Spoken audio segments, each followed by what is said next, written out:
त्याच्यातले 50% लोकांना पैसे मिळालेले नाहीत। या विषयावर आम्ही सर्व शेतकरी संघर्ष समितीनं या ठिकाणी आता 23 तारखेला बैलगाड्या आणि ट्रॅक्टरचा मोर्चाचं आयोजन केलेलं आहे। किती वाजता असेल, कसं असेल? ते सकाळी 10चा वेळ दिलेला आहे। 10 वाजल्यापासून जो संपेपर्यंत। देशमुख साहेब, तुम्ही आता शरद पवारांची भेट परळीच्या जागेसाठी घेतली होती आणि लगेच हा मोर्चाचं आयोजन तुम्ही करतायत, याच्यामध्ये काही पवारांच्या सूचनेवरून अशी आंदोलनाची या सगळ्या गोष्टी आहेत का?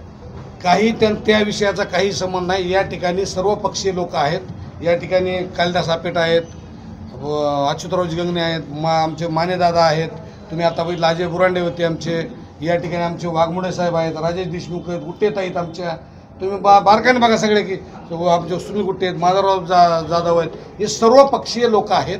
या भागाला प्रचंड मोठं पोळ आलेलं आहे आणि या बीड जिल्ह्यामध्ये जे आत्महत्याचं सत्र वारंवार वाढत आहे, याला कुठं कमी करण्यासाठी हा विषय निर्माण केला आहे। सत्ताधारी लोकांना देखील तुम्ही सोबत घेतलेला आहे, काय स्वरूप असणार आहे नेमकं सत्ताधारी सोबत तुमच्या? सत्ताधारी सुद्धा त्याच्यासाठी सोबत आहेत की अन्याय सहन होईन आणि त्यांना सुद्धा ती सुद्धा त्या घरात असं कुंडून दडपून बसले ते, म्हणून थोडं जरा खुल्या मनानं बाहेर आली ती। आता भाऊ, जिल्ह्याच्या ठिकाणी पत्रकार परिषद घेत आहेत, परळीमध्ये पत्रकार परिषद बीड जिल्ह्याचे महाराष्ट्राचे कृषी मंत्री बीड जिल्ह्यात आहेत आणि वाघमोडे साहेबांनी सांगितलं आम्ही मंत्रालयात गेलो तर मुंबईतच भेटत नाहीत, ती सध्या परळीतच आहेत, त्यामुळे कृषी मंत्री जिथं असल्यामुळे इथंच आम्ही सगळ्यांनी निवड केली आहे।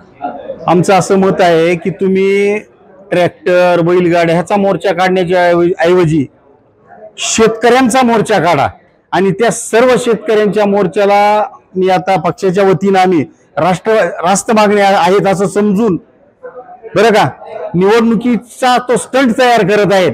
त्यांनी मोर्चा काढायचा तर शेतकरी शेतमजूर घेऊन येऊन मोर्चा काढावा, त्यांना चहा पाण्याचा कार्यक्रम वाल्मिकांना कराड करतील आणि आम्ही त्यांना हार घालून स्वागत करू। त्यांचं बोललं जाईल लोकांची नाराजी शेतकऱ्याची, मग शेतकरी बोलवा ना, किती शेतकरी यार गावाच्या पाट्याला बोलवा। हा, त्यांना आमचं उघड चॅलेंज आहे। उघड गावाच्या प्रत्येक गावाच्या जवळपास 350 बूथ आहेत, ती गावाच्या पाट्याला बोलवा ना की कुठल्या गावाला शेतकरी इबा नाही। आम्ही तरी तसा मोर्चा काढल्यावर पुन्हा कोणाला इबा भेटला एक पाट्याला दाखवून देतो।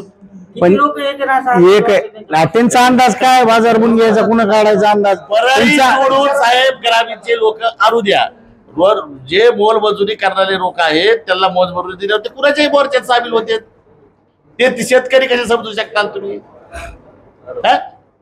निवडणुकीच्या तोंडावर केलेला हा बुसकटात गोळ्या मारल्यासारखा कार्यक्रम आहे, तसं काम आहे, येऊ द्या त्यांना, स्वागत करू म्हणलं नाही मोर्चाचं। जर खरे शेतकरी आले तर स्वागत, कधीच रानात न जाणाऱ्या माणसांनी शेतकऱ्याचा मोर्चा काढावा म्हणजे हद्द झाली बाबा आता।